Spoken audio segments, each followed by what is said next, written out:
ዛሬ የካቲት 9 2018 ዓመተ ምህረት 110 ካሬ ላይ ያረፈ G+2 ቤት ከነሴፕቲክ ታንከሩ ስንት ብር ያስፈልገዋል የሚለውን ይዤላችሁ ቀርቤያለሁ። ውድ የኢትዮ ኢንጂነሪንግ ዩቲዩብ ቻናል ቤተሰቦች፣ እኔ ኢንጂነር ፋሲል ነኝ። በባለፈው ቪዲዮ 100 ካሬ ላይ ያረፈ G+1 ቤት ስንት ብር ይፈጃል የሚለውን ሰርቼላችሁ ነበረ። ብዙዎቻችሁ ደግሞ G+2 ቤት ይሰራልን ብላችሁ በኮሜንት ጠይቃችሁኛል።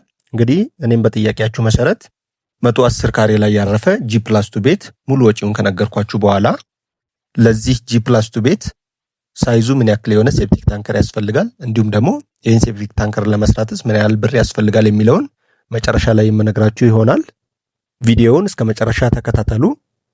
ሁላችሁም ቪዲዮውን ላይክ በማድረግ ጀምሩ። ለቤቱ አዲስ ከሆናችሁ እንግዲህ ይህ ቻናል እንደዚህ አይነት ጠቃሚ የሆኑ የቤት ግንባታ መረጃዎች የሚተላለፉበት ስለሆነ ሁላችሁም ሰብስክራይብ አድርጉ። ቪዲዮ ስንለቅ ሁሌ እንዲደርሳችሁ የደወል ምልክቷን ይጫኑ። ሐሳብ አስተያየቶቻችሁን ደግሞ በኮሜንት አስቀምጡልኝ።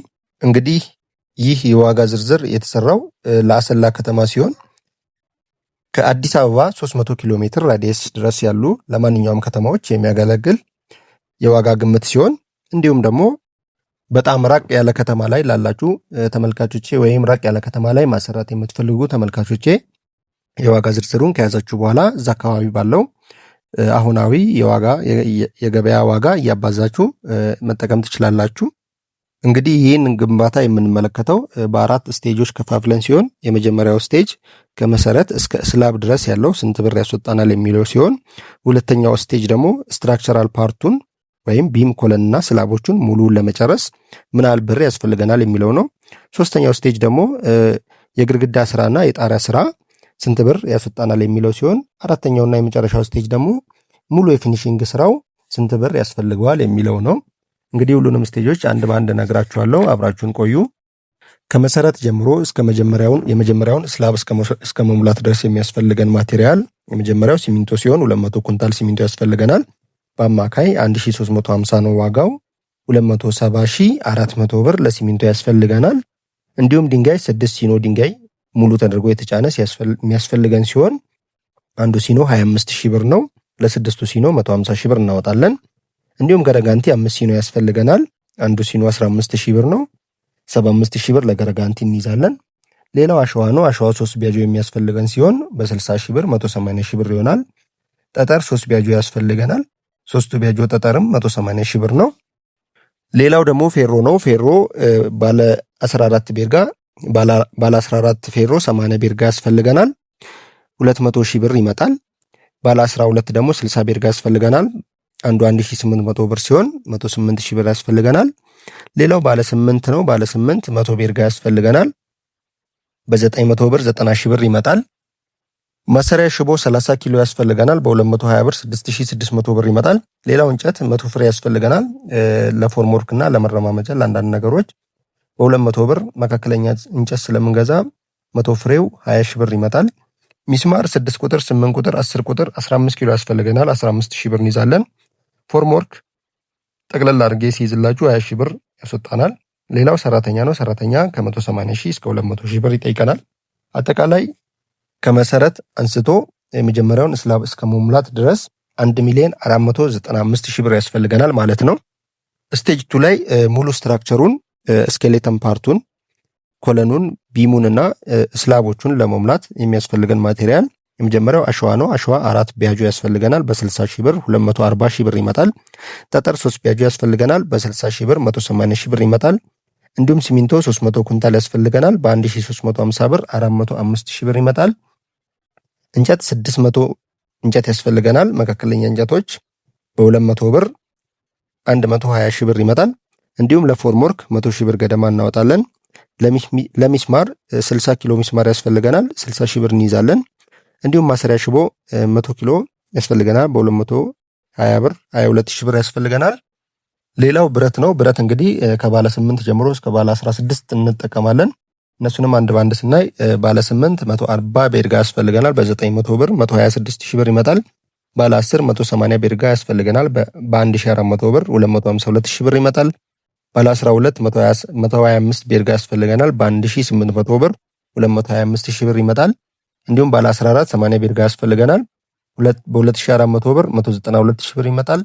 እንዲሁም ባለ 16 65 ቤርጋ ያስፈልገናል። በ3000 ብር ስናባዛው 195000 ብር ይመጣል ማለት ነው። እንግዲህ ይህን G+2 ቤት ሙሉ ስትራክቸሩን ለመስራት የባለሙያ 600,000 ብር ገደማ እንከፍላለን። አጠቃላይ ስቴጅ 2 ላይ የምናወጣው ገንዘብ ሙሉ ስትራክቸሩን ለመጨረስ 2,717,000 ብር ይሆናል ማለት ነው። 2,717,000 ብር እናወጣለን ማለት ነው። ስቴጅ 3 ላይ የምናየው ደግሞ ወል ወርክ ኤንድ ሩፊንግ ነው። ግድግዳ ስራ፣ ሊንቴል ስራና የጣሪያ ስራ ሲሆን ለዚህም ለሊንተል ሪባር ሬንፎርስመንት ማለት ብረት ባለ 10 100 ቤርጋ ያስፈልገናል። በ1400 ብር 140,000 ብር ይመጣል። እንዲሁም ባለ 8 50 ቤርጋ ያስፈልገናል። በ900 ብር 45,000 ብር ይመጣል። ሌላው ብሎኬት ነው። ብሎኬት ባለ 20 ለውጭው ግድግዳ 3600 ብሎኬት ያስፈልገናል። በ38 ብር 136,000 ብር ይመጣል። ባለ 15 ብሎኬት 3000 ፍሬ ያስፈልገናል። በ35 ብር 105,000 ብር ይመጣል። ሌላው ቆርቆሮ ነው። ቆርቆሮ ወፈር ያለ ቆርቆሮ ነው የምንጠቀመው። G28 ቢሆን ይመረጣል። 85 ፍሬ ያስፈልገናል። በ1300 ብር 110,500 ብር ያስፈልገናል። የጣሪያ እንጨት ወፈር ያሉ እንጨቶች 130 ገደማ ያስፈልገናል። አንዱ 350 ብር ነው የሚሸጠው። 45,500 ብር ያስፈልገናል። ሲሚንቶ ለሊንተል እና ለብሎኬቱ ግንባታ 100 ኩንታል ያስፈልገናል። በ1350 135,000 ብር ለሲሚንቶ እናወጣለን። አሸዋ አንድ ሲኖ ተኩል ያስፈልገናል። በ60,000 ብር 90,000 ብር ይመጣል። እንዲሁም የቆርቆሮ ሚስማር 10 ኪሎ ያስፈልገናል። 10,000 ብር እንይዛለን። የእንጨት ሚስማር 10 ኪሎ ያስፈልገናል። 10,000 ብር እንይዛለን። እንዲሁም ይህን ስራ የሚሰራለን ባለሙያ ከ250,000 እስከ 300,000 ይጠይቀናል። አጠቃላይ እንግዲህ ስቴጅ 3ን ግድግዳውን ገንብቶ ጣሪያውን ለማልበስ የሚያስፈልገን 1,077,000 ብር ነው የሚያስፈልገን ማለት ነው። 1,077,000 ብር። ውድ ተመልካቾች እንግዲህ ወደ መጨረሻው ስቴጅ ከመሻገራችን በፊት ቆም ብለው አንዴ ሰብስክራይብ ያድርጉ። ቪዲዮንም ላይክ ያላደረጋችሁ ላይክ አድርጉ። እንግዲህ አራተኛና የመጨረሻው ምዕራፍ የሚሆነው ፊኒሺንግ ወርክ ነው፣ የማጠቃለያ ስራዎች። ለዚህም ሲሚንቶ ለልስን እና ለአንዳንድ ነገሮች 200 ኩንታል ያስፈልገናል። በ1350 270,000 ብር ይሆናል። እንዲሁም አሸዋ 2 ቢያጆ ተኩል ያስፈልገናል። በ60,000 ብር 150,000 ብር ይመጣል። ሌላው ሴራሚክ ነው። ሴራሚክ 300 ካሬ ሴራሚክ ያስፈልገናል። እንግዲህ ከነባለሙያው 600,000 ብር ገደማ ይመጣል።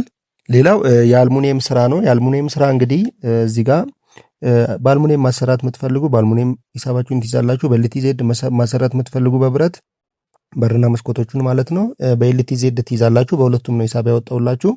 ጠቅላላ ድምሩን ግን የማስቀምጠው እኔ በኤልቲዜዱ ሂሳብ ነው የሚሆነው ማለት ነው። አልሙኒየም 60 ካሬ ያስፈልገናል። 60 ካሬ እንግዲህ በአልሙኒየም ሲሆን ወደ 900,000 ብር ገደማ ነው የሚመጣው። በኤልቲዜድ ሲሆን ደግሞ 60 ካሬ ወደ 240,000 ብር ገደማ ነው የሚመጣው። እና እንግዲህ ትልቅ ልዩነት ነው ያለው። እናንተ በምትፈልጉት ምርጫ ማሰራት ትችላላችሁ። እዚህ ጋር ለዋጋ ድምር ግን ያስኩት 240,000 ብሩን ነው ማለት ነው። ኤልቲዜድ ነው ያስኩላችሁ። ሌላው የውስጥ በር ታምቡራታ 12 ያስፈልገናል። በ15,000 ብር 180,000 ብር ይመጣል። ማርብል ለስቴር ለደረጃ ማለት ነው። ደረጃ ላይ የሚነጠፍ ማርብል አለ 20 ካሬ ያስፈልገናል። 120,000 ብር ይሆናል። የውስጥና የውጪ ቀለም ከነባለሙያው 300,000 ብር ያስፈልገናል። እንዲሁም ለመስታወት ለግሌዚንግ 100,000 ብር ከነባለሙያው ያስፈልገናል። ለጂፕሰም ስራ 220,000 ብር ከነባለሙያው ያስፈልገናል።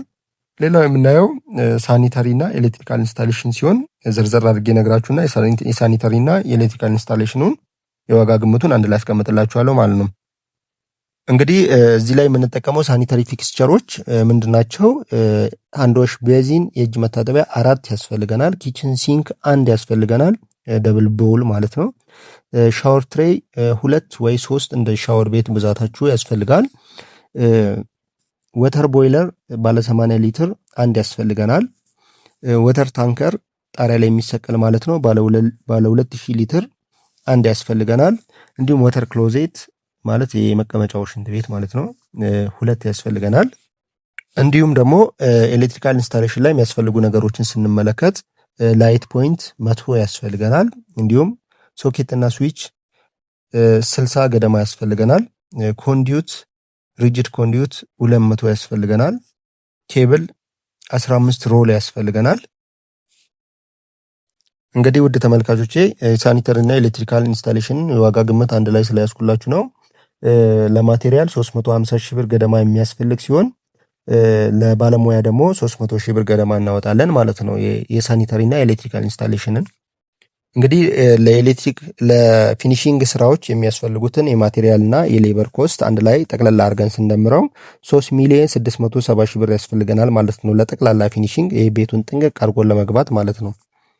ውድ ተመልካቾቼ እንግዲህ አንድ ላይ አሁን አራቱን ስቴጆች ሰመራይዝ አድርጌ አንድ ላይ ደምርላችኋለሁ ዋጋ ዝርዝራቸውን እያስቀመጥኩ ማለት ነው። ስቴጅ 1 ከመሰረት እስከ የመጀመሪያው ስላብ ድረስ 1 ሚሊዮን 495 ሺህ ብር ያስፈልገናል። ለስቴጅ 2 ስትራክቸራል ፓርቱ ቢም ኮለን እና ስላብ ማለት ነው 2 ሚሊዮን 717 ሺህ ብር ያስፈልገናል። እንዲሁም ለስቴጅ 3 ዎል ወርክ ኤንድ ሩፊንግ የግድግዳና የጣሪያ ስራ 1 ሚሊዮን 077 ሺህ ብር ያስፈልገናል። እንዲሁም ለስቴጅ 4 እና ለመጨረሻው ፊኒሺንግ ስራ 3 ሚሊዮን 670 ሺህ ብር ያስፈልገናል ማለት ነው። እንግዲህ ወደ ተመልካቾቼ ይህን አንድ ላይ ጠቅለል አድርገን ስንደምረው 8 ሚሊዮን 959 ሺህ ብር ይመጣል ማለት 8 ሚሊዮን 959 ሺህ ብር። እንግዲህ ይህ ዋጋ ሴፕቲክ ታንከርን አያካትትም። የሴፕቲክ ታንከርን ቅድም እንደነገርኳችሁ መግቢያ ላይ እንደተናገርኩት አሁን መጨረሻ ላይ አውጥቼላችሁ የመደምርላችሁ ይሆናል። እንግዲህ ሴፕቲክ ታንከርን በተመለከተ ለጂ ፕላስ 2 ከ18 ሜትር ኪዩብ እስከ 25 ሜትር ኪዩብ ሚኒመም ሪኳየርመንት ያስፈልጋል ማለት ነው። ምናልባት አነስ ያለ ቦታ ላላችሁ እንደ አዲስ አበባ ከተማ ላለ ቦታ ላይ 18 ሜትር ኪዩብ በቂ ነው። ይሄ ደግሞ የሚመጣው ሌንግዙ 3 ሜትር የሆነ ዊድዙ 2 ሜትር የሆነ እንዲሁም ደግሞ ጥልቀቱ 3 ሜትር የሆነ ሴፕቲክ ታንከር ስንሰራ 18 ሜትር ኪዩብ እናገኛለን ማለት ነው። እንግዲህ ይህ ሴፕቲክ ታንከር ሲሰራ ውስጡ በደንብ መገንባት አለበት። እንዲሁም ደግሞ ላይ ደግሞ ፌሮ በደንብ መጠቀም አለብን። መኪናን እንዲሸከም ተደርጎ ነው መሰራት ያለበት።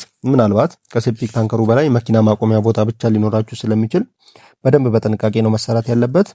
እንግዲህ ይህን አይነት ሴፕቲክ ታንከር ለመስራት ከ300 ሺህ እስከ 350 ሺህ ብር ያስፈልገናል ከነ ባለሙያው ማለት ነው።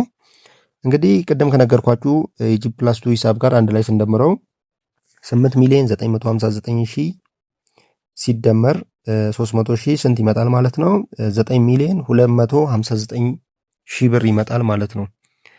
ጂ ፕላስ 2 110 ካሬ ላይ ያረፈ ጂ ፕላስ 2ን አጠናቆ እንዲሁም ሴፕቲክ ታንከሩን ለመስራት 9 ሚሊዮን 259 ሺህ ብር ያስፈልገናል ማለት ነው። እንግዲህ ውድ ተመልካቾቼ ጠቃሚ መረጃ እንዳገኛችሁበት ተስፋ አድርጋለሁ። ቪዲዮውን እስከ መጨረሻ ስለተከታተላችሁኝ በጣም አመሰግናለሁ። እንግዲህ ወደፊት እንዲሰራላችሁ የምትፈልጉትን የቤት አይነት ኮሜንት ላይ አስቀምጡልኝ። እያየው ፊልተር አድርጌ በብዛት የተጠየቀውን የምመልስላችሁ ይሆናል። በሌላ ቪዲዮ እስክንገናኝ ቸር ሰንብቱልኝ። ቴንክ ዩ ባይ